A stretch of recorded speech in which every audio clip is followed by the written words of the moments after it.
I've had a career that's broken all the rules of the music industry. And I think that if you walk your path long enough and strong enough, people will start to follow it. But make sure that when you put something into the world, whatever it is, you believe in it.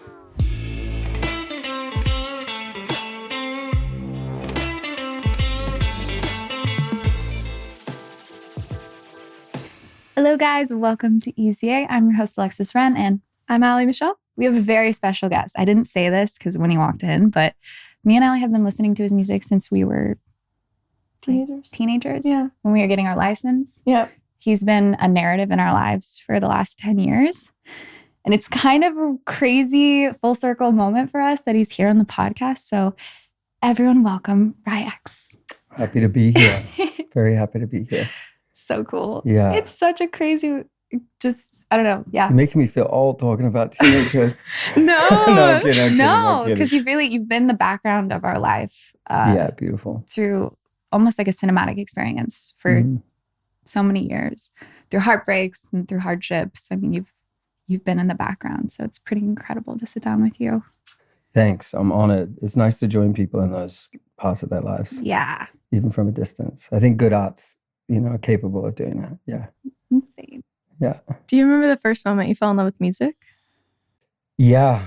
I mean, I don't know if there was a singular moment. I just grew up in it. I grew up, as I was saying, around Byron Bay in Australia. Surf culture and music, that was pretty much it. And nature. Grew up on the permaculture farm, naked babies running around. It was just music was always part of our experience, mine and my sister's. And then my dad always deeply loved music, and he had a ton of records and he had instruments. And I think you pick up the things that your family loves. You almost want to carry the thread and the lineage of what your family truly loves. So I watched the way my dad loved music, and I think it made me just want to lean in and explore it more. Mm-hmm. But music always moved me from when I was a little kid. And I never really had to search for what I wanted. It was just there between music and the ocean. Yeah. And did you always know what your own voice sounded like? Because I feel like that's hard to find now. Yeah. I mean, I think there's different ways of looking at that, right? There's the voice of like the way that the tone of your actual voice. And then there's a voice of who you are and what you're saying and what you want to speak about in the world. I think it took time to develop both. And I think it's always a work in progress. I think the way that my voice sounds when I sing it actually came from like challenge. It came from me losing my voice. It came from me not wanting to be in the music industry and not to sing again and have all this trial and tribulation. And then when I came back to singing, my voice was completely different. The tonality of it, the way that I sang was different, everything about it. And I think that became the voice that people know. So it's interesting. It wasn't just I was born with the way that I sound. It actually came from a lot of grief and rebuilding of the heart and life to get back to the place I am now. I feel like you hold people in a lot of, well, at least us, like grief and heartbreak in those moments through your music. And so I'm just curious, has that been like a healing process for you, making music in those moments? Yeah. I mean, you got to imagine like where I grew up, there was 200 people and there was nothing really there. There's just like a little village in the national park with the ocean. And so I had the ocean to go to, nature, and then I have music as an expression, as a journal almost. And all through my life, I've put my heart and my truth in my music. And I think that that's what has resonated for people. It's not even the lyrical, story, because people usually don't even understand that. It's quite specific and personal. But it's more like the feeling that's imbued in the music.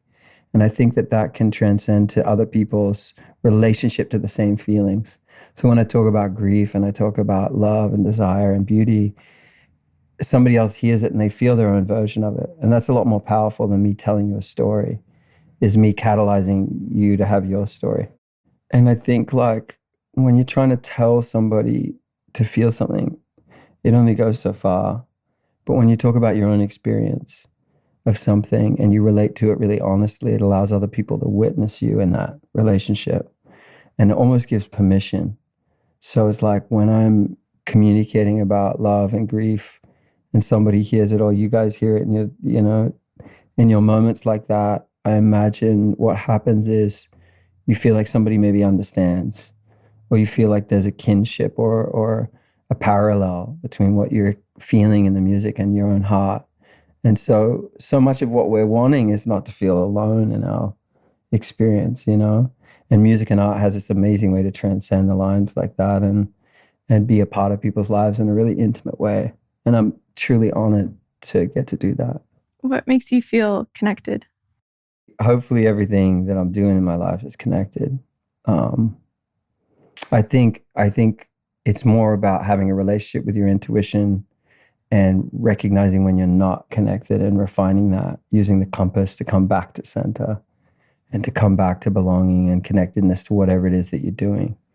And I would go as far as to say, if you're not connected to what you're doing, drop it, walk away, find out what you really want, so that when you're living a life, you're connected to whatever you're doing, hopefully. Yeah, that's kind of how I try to compass my life, I think. Yeah. Yeah, I feel like so many people fear those in-between moments of not knowing what's next, or like the unknown free fall of not having an answer of who are you and what are you doing? Yes. How have you braved those in-between moments? Well, it's changed with some awareness and maturity. I think having some background in mindfulness or awareness practices is great. You know, I grew up with my mom being a yoga teacher and meditation, and I've taken refuge with some great teachers and studied pretty heavily in specific modalities. But I've realized over the years what that actually translates to is just an awareness and mindfulness. So that when you're talking about like an in-between, and really what you're talking about is fear, not fear of what's going to happen or what might not happen next. And if you can see that and witness it, you can drop that story and really enjoy this experience of being human, you know, and build a relationship to the ocean, or build a relationship to nature, build a relationship to your community. We're so centric around what we do being who we are at the moment, and that's not true. You know, I'm who I am, and I also make music, but that doesn't define who I am. So the moments in between are the most beautiful moments, you know. I just got back from 2 months on tour, 40-something shows, and leading these immersions, like 25 of these immersions, and that is all beautiful. But like me being home and being in family and community and my relationship to myself and spirit and nature that's the good stuff, you know. And so you fuel up on that. It's not actually not knowing and in between. It's time to cocoon so that you can come back out and give again. You know, I don't think we should be so afraid of the space in between things and actually revel in it. Yeah. I was going to ask, because being on stage in that capacity does, I think, take an emotional toll on you sometimes. Sometimes it is the thing that fuels you. But when you do step into those moments where you're like, oh, I don't know if I have nothing, I feel like I have nothing to give. Like, what do you usually turn to? Yeah, I mean, we did, like I was just doing it every night. I was leading these like kind of meditation, vulnerability kind of workshops during the days. I'd have sound check, I'd go straight into that, leading that, and then I go straight back to the shows, and then after show hangs. And so it was these like 12, 14-hour days. And I think if you think of it in a lineal sense of like, I've got this much energy and I can only give this much, you're also limiting your capacity. Like the conversation I had with myself somewhere in the middle of this tour was just trust. Just trust that if you give from your heart here, Spirit's got your back and is going to fill you up from behind. Because otherwise it's maybe not physically possible when you're thinking about it in a traditional sense of like, I can only work for 6 hours and then I need this much sleep and I need this. Power of the mind, power of the spirit's really strong. And I didn't get sick. I didn't lose my voice. I had energy and time and space for everybody. And instead of, a lot of people say to me like, and I'm sure it's the same for you guys, like moving through the world, they say, well, you must have your boundaries up, you know. There's a lot of people that want your attention, so you must have to have your boundaries up. And actually, I think one of the most liberating things I've done is remove that concept and been a lot more present and really kind and open to the people in front of me. And instead of trying to keep their energy from me, just let it come in and pass through.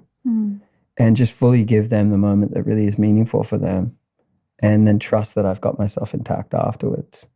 So I guess right now I'm not so much thinking about limitation as much as expansion and what's possible. But I would say that also comes from me having a lot of practices to self-regulate and take care of myself too. Yeah, I feel like I needed to hear that, because I think when you are going through fatigue in any capacity, you think, okay, if I just structure it per what, people say, get 8-9 hours of sleep, you just get, then it becomes cyclical, and then you're not connected, and then you just get even more tired. And I feel like I've experienced that recently. So what you're saying really resonates. Yeah, we have an ability. I think there's an interesting conversation between thinking about finite amount of chi, like how much energy we have to give in this world, but also the possibility of like how we can transcend those things. And I know that when I'm in joy and when I'm in purpose, I have a lot of energy. So if I keep doing those things like we talked about, feeling connected and feeling aligned, if I'm in my purpose and my compass, it feels good, then I can keep giving. I actually don't get as tired. It's like a beautiful, holistic, regenerative feeling, actually, because I know I'm going to have those times of in between and space and self-care too, eventually. Yeah. Eventually. Eventually. Yeah. When you're touring and in that performance space, I haven't seen you live, but I just feel like you're not actually performing. And at least when I listen to your music and everything, it just feels so grounded. And yeah, I don't know how to describe it exactly, but how do you let go of the need to perform and do a good show instead of the honest one? Yeah, it's a great question. I don't perform for people. I think performance is, it's beautiful when some people perform, and that's what they're there to do. I think for me, what I changed is it was a concept of, if I make music and play it for myself or play it to spirit, like the Eastern, like in Indian music, right? In ragas, in Qawwali music in Pakistan, in devotional music in general, they're playing to God and they're letting people witness them as they play to God. And so it's a very different way to think about it. And in some ways, I'm a very spiritual person, but not religious. But the same concept applies. I'd say 80-90% of my show, my eyes are closed. I'm in a very internal experience, but I'm allowing people to witness me in that experience. And if you create the right set and setting, you pick an opera house instead of a noisy bar, and you create visuals that make you feel safe and create a world that people can step into, you're creating a container like you were talking about before with like medicines or psychedelics. Like the set and setting is so important. And with music, it can be similar. So if you set the right set and setting up, you go in and you actually don't feel like you need to garner attention, but you can do quite the opposite. And I can play to myself, and I can play to spirit, to God, and let people witness me having that exchange. And then that's a lot more powerful for them than being entertained, But for me, I left music industry a few times because I didn't love the commodification of art in certain ways. And when I came back, it was a promise. If I'm going to do this, I do this for something with more gravity and meaning. And so that's always my intention now. And I think that's the major difference. I set the intentions much before I'm on stage. And I make sure that all the things align so that when I'm there, I can do that. I can go inside. Yeah. Do you feel like that protects you? Because obviously you have to have a personal brand and like sell your music and get it out there. Do you feel like that devotion like remains the North Star? Yeah. I mean, even the word brand, I think if you're making art, I think brand makes sense for a lot of things. I think if you're making art, you just need to make the art. And a lot of people talk about like they have a lot of meetings, they have a lot of phone calls, they have a lot of discussion about things. And my thought process is go make the art and go make it really good. And if the piece of art is powerful, that's enough. And there is also a story, I guess, the way that you look or the way that you present, but that just needs to be authentic. It just needs to be who you are. And then you're not really having to play the game. I think devotion is a great word. I think you can be a highly devotional person and still remain incredibly open to change and growth. And I like the balance of those things, you know, as an artist and as a person. I love what you just said, because I think now, because everything is so strategic online, it's very hard for things to be authentic. So even the persona itself feels created and strategic and mechanical. And even within my own life, from that perspective, it's been hard to separate myself from the character. Sure. But at the same time, there's also a part of me that's like, I don't want to separate myself from the character. I want it to be whole. Yeah. Yeah. That's beautifully put. I think that a lot of people are in duality. Ego is really interesting, right? It comes in because we want approval, but we want approval just for being who we are. And so I think if you're doing something in the world and representing online or representing in a space, the more you are yourself, the better that is and the easier it is. Yeah. It's sustainable. It's not sustainable to keep up an image that isn't who you are, ever. You're going to chase that and it will chase you. But I think if you're able to just be who you are and express that, and also, like you said, integrate it, not be as afraid. Yeah. You know, like I look at my own social medias or stuff and I'm like, I would never post pictures of myself if I wasn't an artist. Yeah. But I think about the artists I love, and I think about older artists that have been doing it a long time, like Bjork or Radiohead or something. And I go, yeah, I want to see pictures of them. Like I might just want to take pictures of like film photos and put up weird like nature photos, you know, if it was me, and art and things like that. But at the same time, there's a relationship that I've built with a community, and it's important to honor that and uphold that. Yeah. And to be in relationship to it in a healthy way. So it's not like you need to feed the story of the image or the online persona. You just need to keep up your end of the bargain. And then it feels much more of a relationship than a duty. And I think in any good relationship, there's also a sense of responsibility. And I want to show up for my people, like you both, I'm sure. But you want to show up with things that really mean a lot for them. Yeah. Not just an image of something. And I think the closer you get to what really you care about as a person and share that, it's going to resonate more and more with the people that follow you guys. Yeah. And then from a monetary perspective, how has that balance been? Like, did you solely rely on music for like a monetary perspective, or did you try and, because I've gone in and out of looking for other resources so that I don't have to put all of my monetary expectations on whether it's like my modeling career, my acting career, whatever it is, because then it becomes this desire and need and lust, as opposed to just this thing, this just getting to play dress up and play pretend. Yeah. You know? And have fun. Yeah. And have fun. Which if you're not having fun, then it's really hard for that creativity, that magic to come through. But it's serious fun, if you know what I mean. I think it's a great point. I think it's something that's taboo to talk about money, right? I mean, I did whatever it took. Yeah. You know, I was modeling, I was doing commercials, I was whatever it took for me to be able to finance the art. But what I didn't do is change my art to try to make money. And I think that's the distinction if we're talking about art or we're talking about the center point.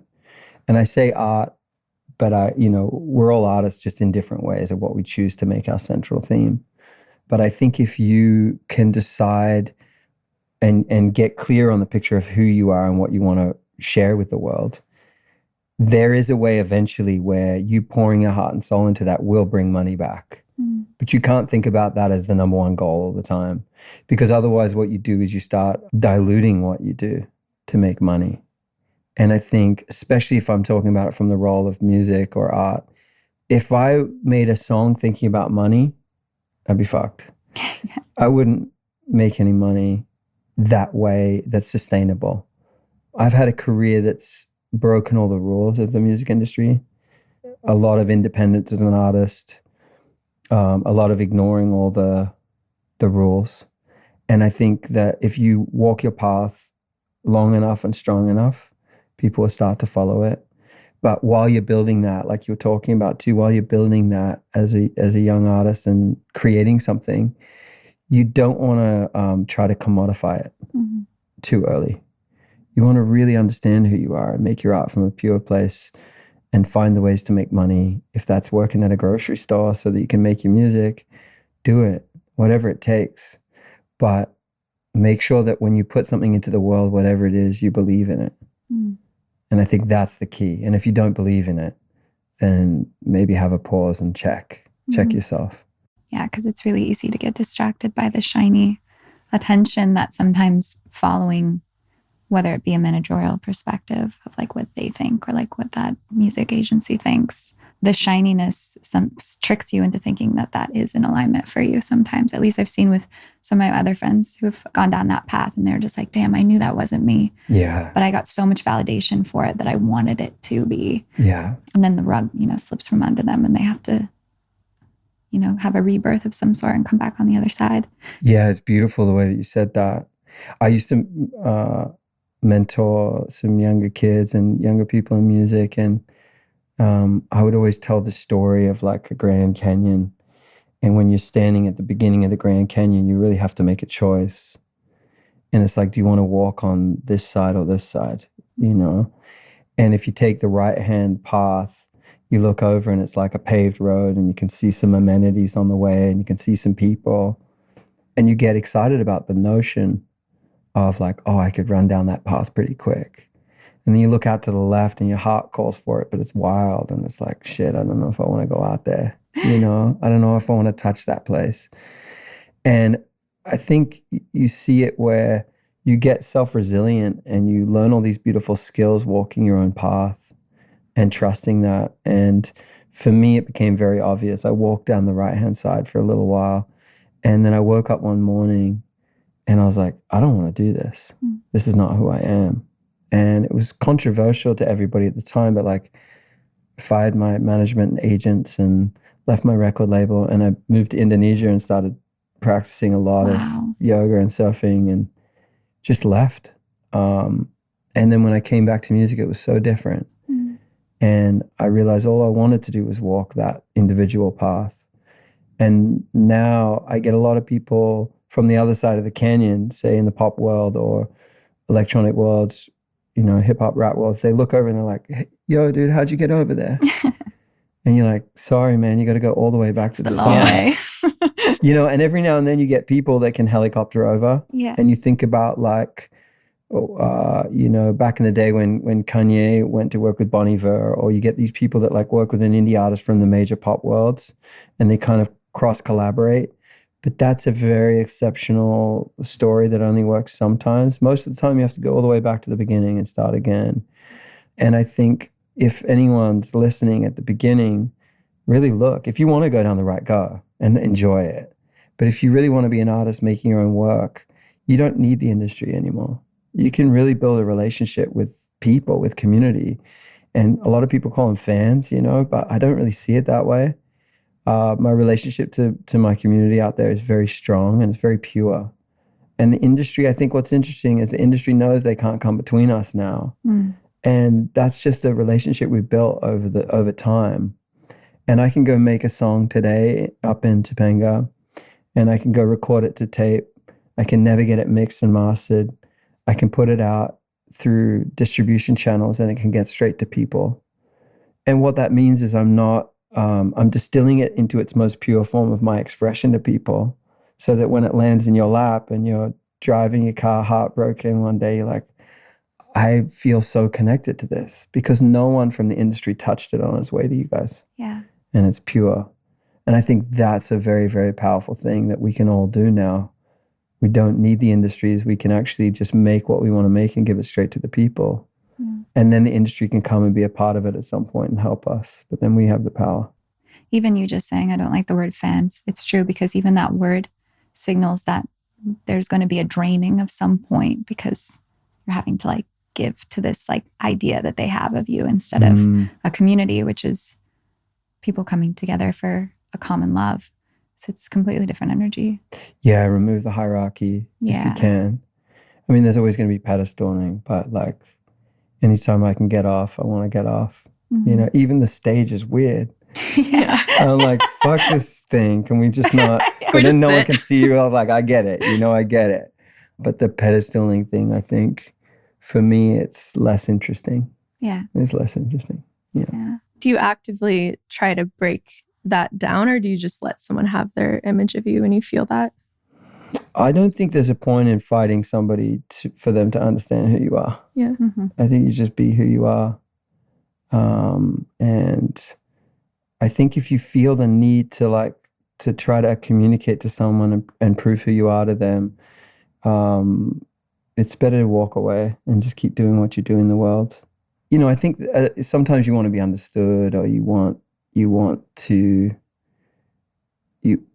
what you're giving to be meaningful. I think that's all that really matters. Like when somebody questions you, you're like, cool, man, that's all good. I know what I'm giving is pure, and I know it means a lot to some people. Mm-hmm. And so it's having some of that conflict, or having some of that, I think it's important. I think it's also important. I don't think you can appeal to everybody. I don't think you should. It's probably not good art if you do. It's going to be, Yeah. I mean, big pop songs are written for a reason, because they're in mass appeal. And they're telling a story of how something feels. But yeah, I think most good art carries with it just like the real story of someone's heart. That's not going to be loved by everybody. It's true. Yeah. And as far as your process with the writing, do you feel like there's a separation between, let's say, like your diary or like your life story of what's happening right now, and then the music you create? Do you kind of blend the two, or do you feel like there's like a separation to keep your privacy, or like how do you know what I'm asking? Damn, all the big questions. Sorry. No, I think that the stuff I've written in my songs is like the most personal stuff ever. It's the stuff you don't even talk about to people, but you hide it in poetry, I think. She's like, can't relate. Yeah, you can relate. Is that what you're saying? I'm a poet. Yeah. Yeah. You hide it in the poetry, right? Yeah. you talk about things that nobody understands, but you understand. Have you written something you don't understand to your future self, all and the then time. It's like, okay, that she has that aha moment a lot of the times. It's like prophecies in a weird way. I think what you're doing, your subconscious is speaking when you're writing, and your subconscious is processing emotion. And I think sometimes if you're trying to cognify it, you might be getting in the way. Quite often I'll write something and I think it's about something specific, or an amalgamation of ideas. And then I look back a year later, I'm like, oh, that's what it was about. Yeah. Damn, I get it now. Yeah. And you're like, I'm speaking about relationships in general, and I'm speaking about relationship to the feminine and love. I'm speaking about, and then you look back and you're like, I was very much speaking about this specific moment with this specific person, and I was processing it. And then you look sometimes at the lyrics or the poetry. I always loved Patti Smith and her early poetry and prose, because it was no punctuation, just this free-flowing expression. And the way that she would write was so honest, but also somehow so personal. And I think that that's a good benchmark, something that's so real and authentic, but also anyone can enjoy it not knowing the full substance. It's funny. People like, lyrics become really important to people. Probably like your poetry too, I imagine, right? Yes. And so it's like it belongs on people's bodies and tattoos, and they get married to it and all this stuff. And you're like, man, you don't know what that song's about. Yeah. That was... Damn, that is a naughty song that you got married to, Damn. It's beautiful that people have their own relationship to it. And I don't want to get in the way, but sometimes I have a giggle. Yeah. Sometimes I have a giggle. Like, it's like an inside joke. They're like, our child, was conceived to this song or born to this song. I'm like, cool, man. Great. Oh my God. Cool. That's dope. There's a lot of those stories. Yeah. What an honor. But also like, the people have their own relationship to it, and I really want them to have that. And meanwhile, people also ask, like, does it feel annoying to sing a song, after 5 years of singing it? I'm like, no.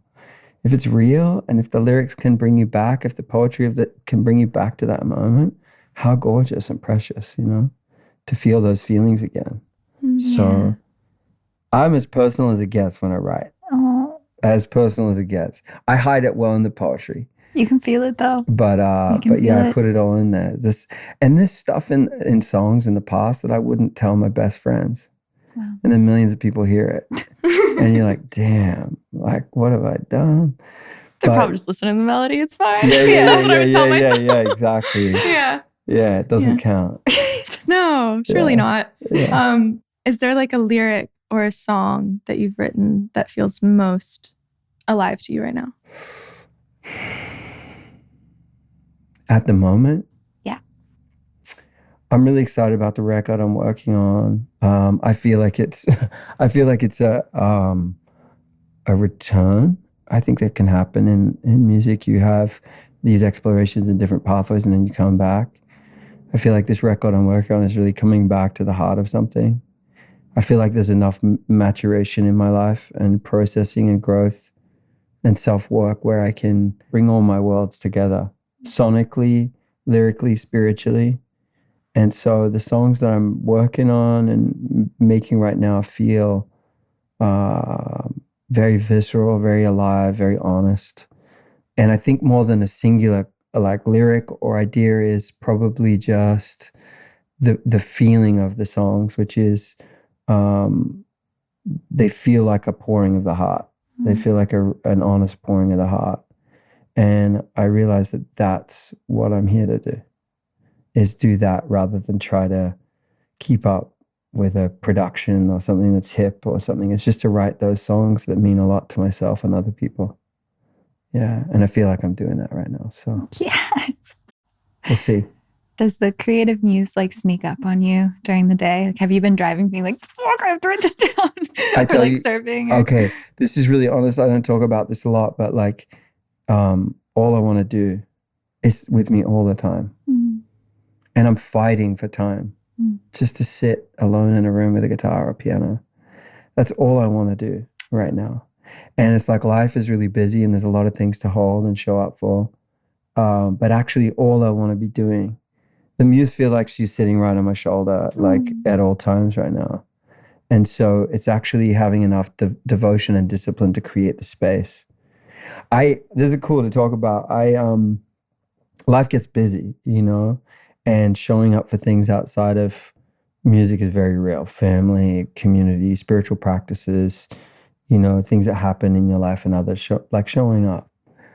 And I was having a really hard time finding space to write. And I've got this rad therapist and we just chat about life and we come up with kind of modes to approach challenges.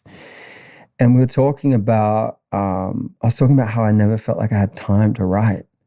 And that the music industry and people and management agents, everyone always wants you for something, but they don't realize that the most important thing is negative space where I can just let spirit and let the ideas and the poetry come through.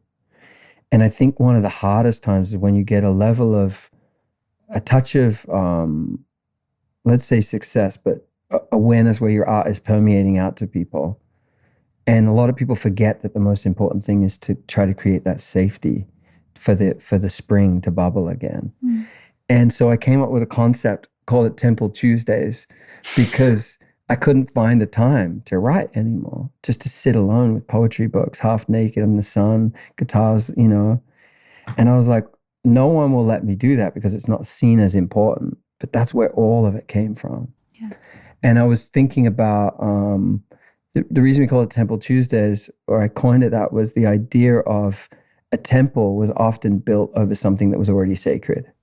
So in, you know, thousands of years ago, people would find a sacred site of a bubbling spring or ley lines, and they would put up a temple. A lot of the pagan kind of history is them putting a monument to something that was sacred to protect it. Because no one will destroy a temple, but they will destroy nature. And so how do you create a structure in your own life, in your own heart, around what is sacred and make it something that other people can't permeate and touch? And so I started this practice of like, it's Tuesday today. So this is a part of... We're eating up his Temple Tuesday. No, you're not eating it up. It's a conscious choice. Okay. It's a conscious choice. Okay.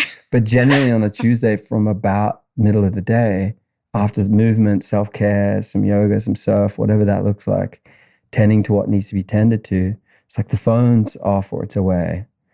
And you just go back to that simplicity where you sit, You're surrounded with poetry books and spiritual books. You're in the sun. You've got everything you need. You've got a guitar, and you just see what comes through. And you read and you get inspired and you sketch and you do things. And I think going back to that state and creating some safety for it is really important. So, you know, anyone listening, go create your temple wherever that is and make it sacred, and don't let people tell you. I literally told my assistant, my agents, my management, guys, here's my story. And now they all go, we can't talk to Ryan, it's Temple Tuesday. He's not going to get back to us. It's Temple Tuesday, you know? Which poetry books, though? Oh, asking for a friend. Yeah, asking for a friend. I'm into the dark shit, you know? Like it's a real balance. I'll have like Rumi and Hafiz and like the beautiful, beloved, you mystics, know, gushing mystics. Love and poems from Sufi. God. Yeah, you know? I'll have that, and then I'll have like some Sylvia Plath, and I'll have like some Dylan Thomas, and I'll have things that just make me think different. Or some old, as I was saying, old Patti Smith. I love this book, Babel of hers. And just like prose, poetry, and then kind of interspersed with spiritual teaching books, usually like meditation, philosophy. And so you just read and you just sit. You feel the sun on your skin, drink some, you know, drink all the 9 juices that you've put out for yourself and smoothies. The farmer's market juice. Yeah, everything you got, you know, so ridiculous. So California, huh? I'm like, Temple Tuesday, here's my broth, here's my green juice, here's my mineral water. But it's so good. But like nourish yourself so that you don't even have an excuse to get up and go get your phone. Yeah. You know, so you're not going to go into that impulse, and it's just all right there. And then just sit and see what comes up. And I think for anybody, that's a beautiful thing. And even if you're meditating on a decision, like I don't know what to do, just pause, create space, sit in the unknown, trust your intuition, let it come up. You know, so I'm trying. Temple Tuesdays. I love that. Yeah, let's go. Should we coin that? Let's start a movement. Let's do Temple Tuesdays. Temple we'll join his Tuesdays. movement. Plus, Tuesday is such a mundane day of the week. So I love that you put it there. Yeah. That's the point. It's like Monday, everyone's awake and everyone needs everything. Yeah. And then there's the story that needs to continue throughout the week. Yeah. So what can we actively do to break that cycle and you know, notion? Just put a flag in the sand and go, nope, I'm in temple time. See you later. You know? So always when you create a story around it that people understand. They respond. You need the story. You need the Because if you say, story. I'm writing, they're like, yeah, They don't but care. what's You're your always answer writing. on the DJ gig in Costa Rica? You're like, no, I don't think you understand. I'm writing. And they're like, yeah, but what about the Australian tour? Have you looked at the budgets? And you're like, I can't look at a budget and express my soul and the grief that I've been through or the love that's in my heart right now in a song. Those two things can't coexist. I need to create structure and safety where I can close the door, even metaphysically. It's pretty profound, the boundaries you've created around what is urgent versus important, because we're such an urgent culture of like the phone, the email, the thing that's going to make you money right away or get you validation right away, versus like, no, this is important. I think that's something very few people actually let themselves prioritize. That's so beautifully put. Yeah. And I think we can reframe what is really important. Like, we're human beings. We're here for a very limited time. We're all going to die. We need to have that as a backdrop of understanding. In this moment, we look at each other, and my experience has changed. I go, damn, these two beautiful people are going to die at some point. I'm going to die at some point. What do I want to do? Damn, Temple Tuesday is templing. Yeah. What do I want to do with my life if that's the truth? Yeah. And what is important? And come back to values and come back to core anchors and let that be your compass. What are the pillars of your temple for Temple Tuesday, you know, or the pillars of your temple in your life? For me, I know my pillars, and every day I tend those pillars.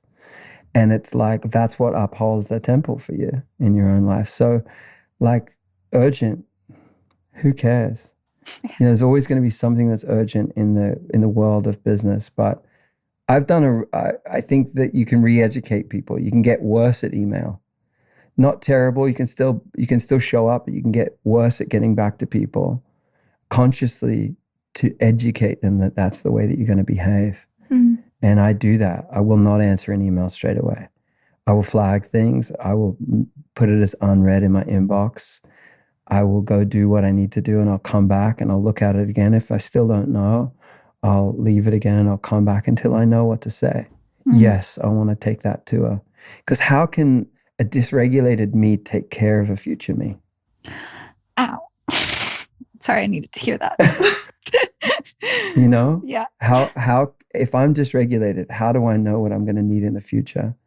And when somebody says, right, we got an offer for you in September to tour across Europe, you've sold out all your shows in March, like, let's go do it. And you go, I don't know. Like, I just finished 2 months of touring and I haven't integrated with what really matters yet. My spirit hasn't caught back up to my body. Am I showing up for the rest of life first? And then once I get rhythm and once I get ground, let me think about it. What does that feel like once I'm nurtured? How does it feel to leave everything I love again, to go be in service to the world in that way? And what are the things that I'm weighing? I'm weighing my contribution to the world. I'm weighing, does it uphold the values like we talked about, the set and setting? Does it have purpose in the world? Not based on financial success, but like social, spiritual currency. Does this create an impact that matters? And then, okay, let's look at the finance. Is it breaking even? Am I making a little bit of money? What else in my life might need tending to? And then I can look at it as a holistic decision. But I can't do that if I'm dysregulated. I say yes. And then I get there and I'm like, why the fuck am I doing this tour? And I'm like, because I said yes back then. Yeah. So learning to regulate, learning to take care and nourish yourself so that when you're making decisions, they're taking care of future self. That's a beautiful way to think about it. Like, can I care for myself in the future? That's so sweet. It sounds like a child. Yeah. Yeah. Yeah. Daddy stuff.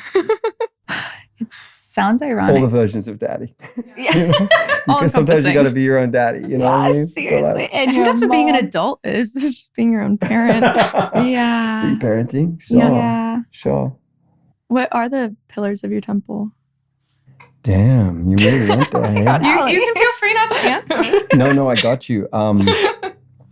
Okay, so I'm a father. I'm co-parenting with a wonderful woman. We are a beautiful new amalgamation of family. Her husband and I are good friends now. Like, we have a really beautiful constellation. So one of the pillars is showing up as a father. And that doesn't just mean for my boys, it means showing up for us as a family. And whatever that means, whatever I have to sacrifice to be there as a beautiful, present, loving father that's kind and regulated and a good co-parent. There's no specific order apart from that being number one. The other pillars are giving art of worth to the world, not based on financial or industry success. So is the art that I'm giving worth something? Is it meaningful to give this to the world? And to do that, you have to lean into it. You have to be disciplined, devoted. You have to regulate. You have to get into that place people don't want to go, into the feelings and the minutiae of experience, and write from that place. So am I doing that? Community. Am I showing up for community? Not just like receiving from community, but showing up as a family. The community that we talked about, but more specifically the community of like my friends, the people I choose to be family. And then my own versions of spiritual practice, which is relationship to nature, my body as a temple, taking care of it, connecting to it. The time spent acknowledging death, acknowledging impermanence, acknowledging this beautiful ethereal life, and living according to a much bigger value set of I'm not what I do, but I am who I am. And who is that person? And how can I tend and love and grow that person? So I'd say those are the 4 pillars, if you need to have 4 pillars of a temple. It's fatherhood, family, making art that's of worth to the world, community and chosen family, and sovereign spiritual practice. How has becoming a father shaped your art? Shaped everything. Yeah. Just reworked it all. Yeah, there's 2 chapters in life, before children and after. Yeah. It's really like you're the same protagonist. Yeah. You know, it's like book 1 and book 2 to the writer. I'm speaking specifically here. I see what you're doing. Yeah, like that. So it's like you're yourself, and then that version of yourself dies and is reborn, but the protagonist is the same. So it's like you've closed the chapter on that book and you've opened the new book. and you're the same character, but it's almost like you can't remember what that was like. What does it feel like to devote to something so wholly outside of yourself, you know, for the first time in your life, to love something more than the self-centric nature that we have of ourselves in the world, and to choose consciously to create boundary and safety around that relationship so that you can show up for it. Good fatherhood, good parenting is not like front facing. It's all the things you do behind. It's sitting on the floor for hours playing Lego. It's the snotty noses. It's the cuddling in the middle of the night from the nightmares. It's the softness. It's the showing of conflict resolution in caring ways. For me, I'm a very non-hierarchical parent. I build relationships with my boys that are on respect and integrity. I never raise my voice. I never yell. I never tell them what to do, as much as call them into a conversation and tell them how I'm feeling and why I'm creating boundary or structure around safety. It changes everything, you know. And if you're an artist, whoever you are is your art. So becoming a father is the most profound, subtle in some ways, but the most profound death and teaching I'll ever have. Every day, you know.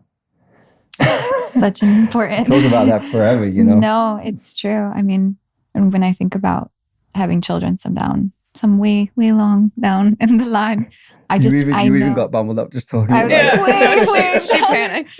Because I know what that responsibility holds. And I've seen it. You know, my mother, she had my little brother when I was, I think, 12 or 11. So I essentially raised him with her. And I think that just gave me a very real perspective of what it means to raise a child and how important that is.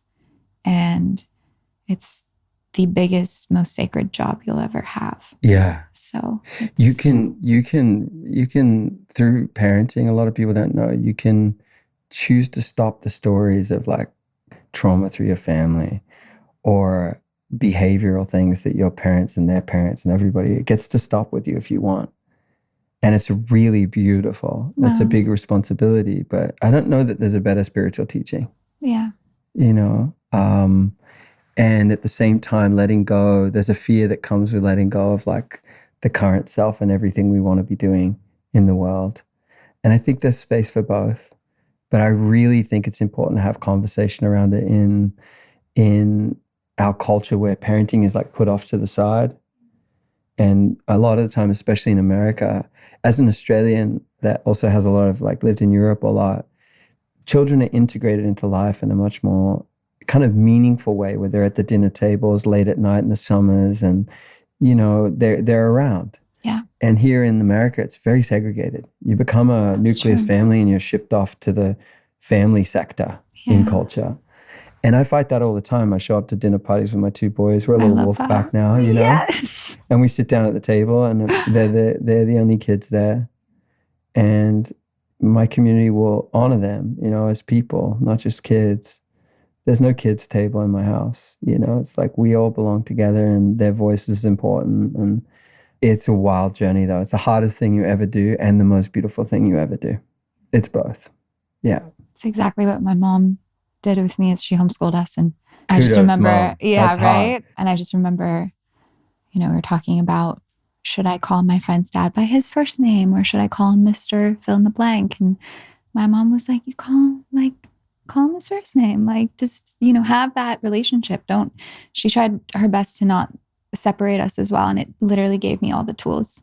And it's one of the reasons I am who I am today. And also, I do see that in school a lot of the times when you match kids with ages, it's hard for them to see what else is possible because we mature at different rates and speeds. And I entered adult life when I was like 14 and I was ready for it. I was put in a position to where I was ready for it. So I think it does make me sad sometimes to see kids being stunted when they're ready for that growth and not being able to because they're segregated by grade or by, you know, their parents in some way. But yeah, the kids have so much ability to grow so much faster in such a profound way, not in a forced maturity, but just their understanding is so much greater. As I'm sure you know with your boys, it's like Yeah. sometimes their understanding is better than ours. Most of the time. Most of the time, their perspective is better. If you talk to children with honesty, and you tell them the real story, it's amazing how much awareness, capacity, compassion, understanding they can have. I'm in a unique dynamic where my older boy is not my biological son. Wow. And his father is Indigenous Hawaiian. And so when I met their mom, she had like a 2-year-old, and we accidentally got pregnant, or unplanned pregnancy, very quick. And so I kind of got thrust into fatherhood and then stepfathering. And then at some point, this beautiful little boy kind of looked at me and goes, "Daddy?" And he kind of questioned it. And I was kind of like, "You can think of me that way." And very quickly, our relationship transcended over time to become where he just calls me daddy. And when we separated, the boys were very young, and it was a conscious choice between her and I to talk and go, well, he's seeing me that way, then I'm going to show up in that way and transcend that story. And when it comes to the dynamic of talking, there's so much fear of lack. And then their mom, she's a wonderful, beautiful woman. She would go, I'm afraid that he doesn't have a father. I'm afraid. And he's like, he's good. He has love. And he's got a family and all these people in his life that love him. And that's all that matters, is that we show up with the love and we don't fear through the lack. And I can have conversations that are really honest with the boys, when she always struggled to do that through the fear of it not being maybe enough. Is I was able to go like, he'd be like, "I got 2 daddies." I'm like, "Yeah, you do." And you have access to your father through me anytime you want. Yeah. And I don't hold a place in front of him. Your access point to your Indigenous lineage is straight through anytime you want it. And with River, he's like, "But you're my only daddy." I'm like, "I am your only daddy, but that doesn't mean that I'm not Teave's father as well, and his daddy too." So you can have these conversations, and then they just go, "Okay." You can have these high-level conversations with little people that are honest and real, and then they go, "You want to play Lego?" And you're like, "Do you understand?" They're like, "Yeah, I do. I really understand." We have this story that children can't handle, like emotional depth. Yeah. That's our story. Yeah. Yes, we need to shield them or like protect them from things that are age appropriate. But like when you tell a kid like, "I love you," and we have a relationship where we chose each other, they go like, "Cool."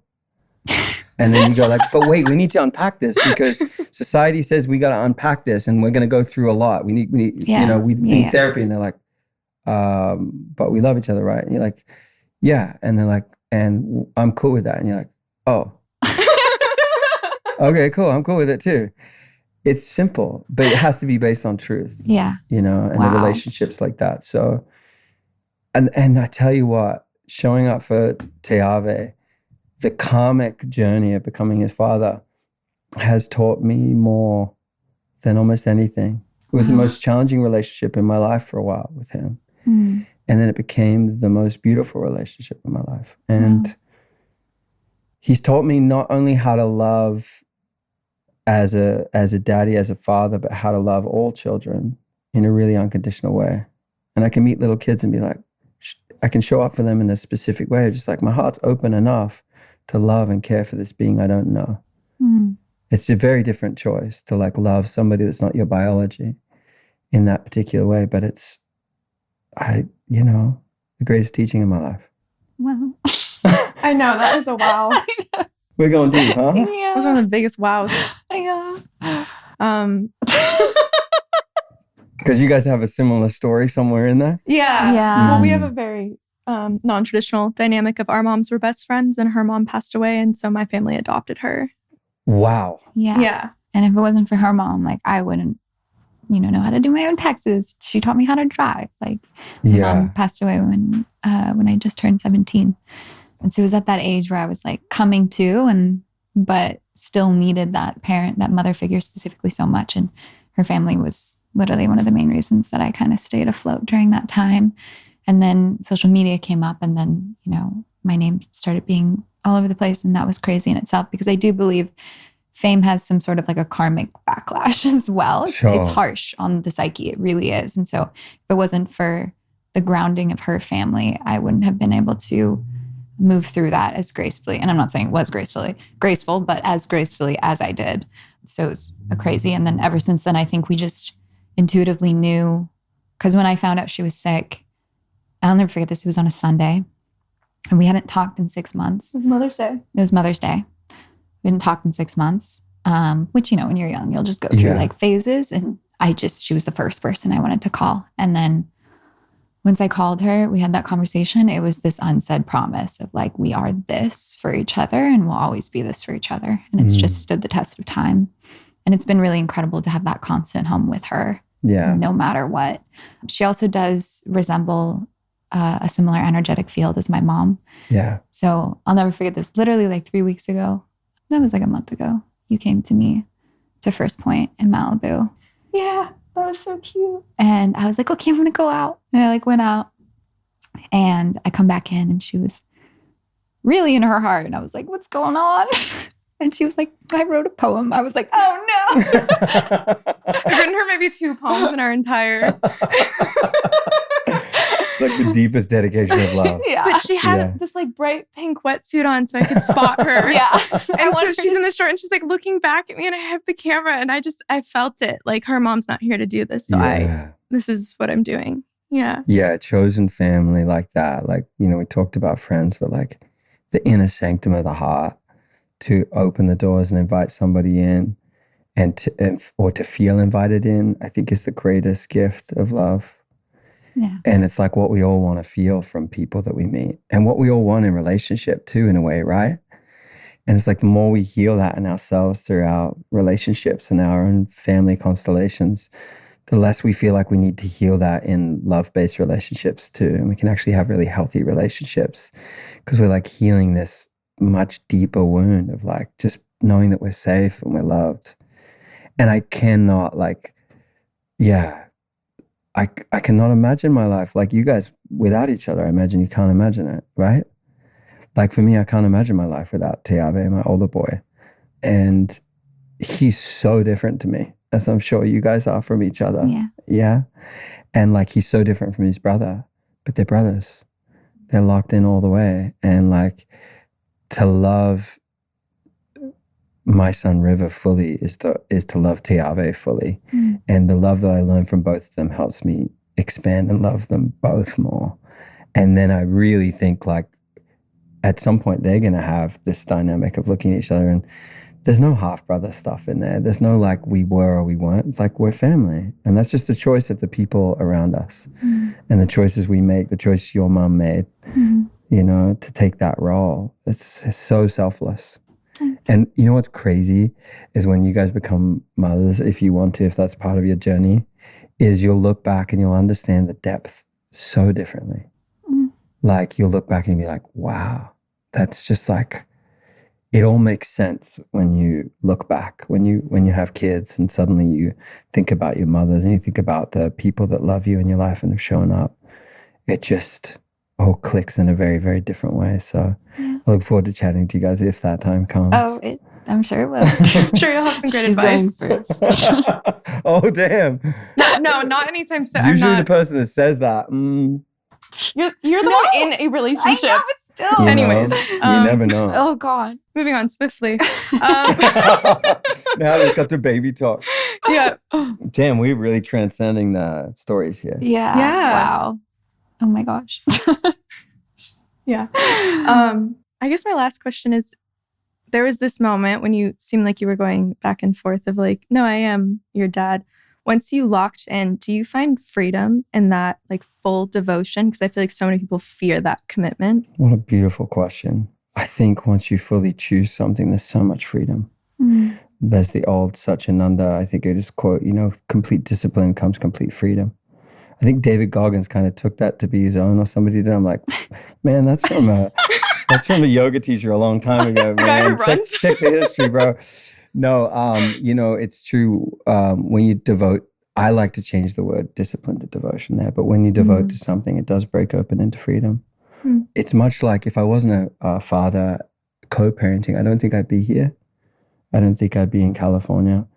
But the forced decision, in a way, you still have to choose it. But the construct of like, I'm going to be here for my family allows me to ground and feel safe in a place and call it home. The choice to devote to Te Ave in that way. When I was uncertain in separation, it was like, should I not? How do we do this? How do I feel about this? As soon as I listened to the truth, which is that he chose me, and then it was my choice to show up on the other side, that's different. Yeah. All the noise is gone. This little boy chose me. Am I going to choose him back? 100%. Oh. That's simple. Wow. Yeah. It's got to be one of my favorite We're getting all conversations feels. we've ever No, had. yeah. Wow. We went there. Yeah. Okay. I need to journal Should we- for a should few we- hours. should we- Yeah. Should we turn it on? Should I ask you guys questions? No. I feel like I innately got everything I needed specifically for this specific day in time. Great. I was like, he's saying something I needed to hear this Yeah. morning All the specifically. things. All Yeah, the things. I'm so Yeah. here for that. I'm honored. Wow. Wow. Well, thank you so much. Yeah. You're welcome. Oh, Yeah. wait, and you have a tour coming up, right? Can you talk I about have that some for us? tours. I mean, look, like, I'm doing it for art and fun. I'm touring around Europe in March. Almost all the shows sold out already. It's insane. Wow. I'm so honored. We're playing like the Philharmonie in Berlin. We're playing like opera houses and concert halls. We're playing just some hallowed ground venues. I'm gonna tour the US again. I think I just toured and it was amazing. I haven't been touring the US that much over the years. I'm going to tour again, hopefully next year, later in the year, and put out the record, next year sometime when it's ready, when it feels fully embodied in itself. And I'm just going to keep pouring, keep pouring as an artist and keep pouring behind that as the man that I am into life. And hope that, the art that I'm making is as deeply resonant as it can be for the people out there listening. And I'm honored to be a part of their lives and journeys, like you both. Wow. Damn. What? Oh, you want me to do the outro? No, you're supposed to do the thing. What thing? Damn. I'm so sorry. Please put this part in. Definitely put this part in. You gotta do the thing. I have such a good That's memory. I've never all. forgotten something. That's That's all. all. Oh, I'm so sorry. That's That's all, folks. folks.